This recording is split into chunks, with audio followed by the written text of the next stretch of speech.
Ағайын, если сюда телефон түсіп кетсе, легче новый купить, чем морально это принять. Смотрите, квартира свободная екен. Ремонт жоқ, мебель жоқ, зато вид хороший. Мынау змеяның көзқарасы такой, будто я 3 айдан бері долг бермей жүрмін. Физический труд деген осы екен. Әлі нәтиже жоқ, но поясница уже в курсе всех событий.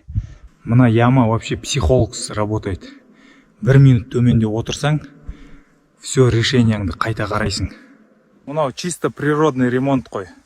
Сверху камыш, снизу интрига, все как у взрослых.